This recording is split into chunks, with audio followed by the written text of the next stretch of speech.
শুধু তাই নয়, ও আমার উড বি ওয়াইফ। আমি ওকে বিয়ে করতাম, কিন্তু আজকে এই জানার পরে আমার সব আশা স্বপ্ন ভেঙে গেল। আর আপনি, এই আপনার জন্য না আজকে এরকম মেয়েরা খারাপ হয়ে যাচ্ছে। আপনি এখন কি বললেন? আপনার ঘরে বউ আছে, হয়তো বাচ্চাও আছে, বাট তবুও আপনার ঘরে আপনার বউ বাচ্চা থাকা সত্ত্বেও আপনি এমনটা করেন মেয়েদের সঙ্গে। ছি, আপনার লজ্জা হওয়া উচিত। যদি আপনার বউ জানতে পারে যে তার স্বামী তার আড়ালে এসব করে, তখন তখন কি হবে? ও ব্রো, বউ থেকেও কি ফায়দা যদি মজাই না দিতে পারে? সেই মজাটা তো আমার ডার্লিং দেয়। আপনারা এভাবে আপনাদের বউ বাচ্চা বিশ্বাস নিয়ে খেলছেন, এটা ঠিক না। আপনার স্ত্রী কত বিশ্বাস করে আপনাকে, আর আপনি এসব করছেন।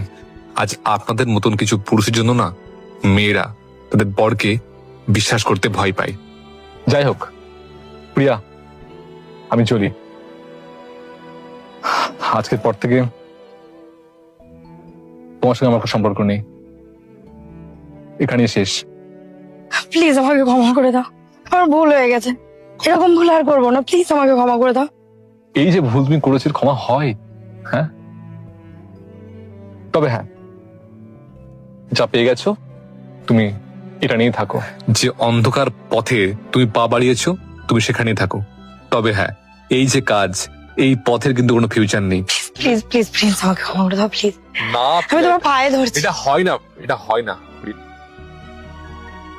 আমি চলি।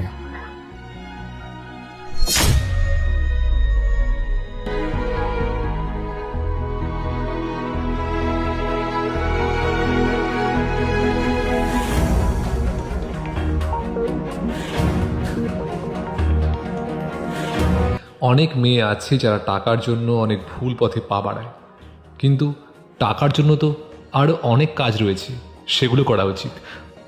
বাজে পথে পা বাড়িয়ে কোনোদিন কোনো মেয়ে না শান্তি পেয়েছে, না পায়, না পাবে।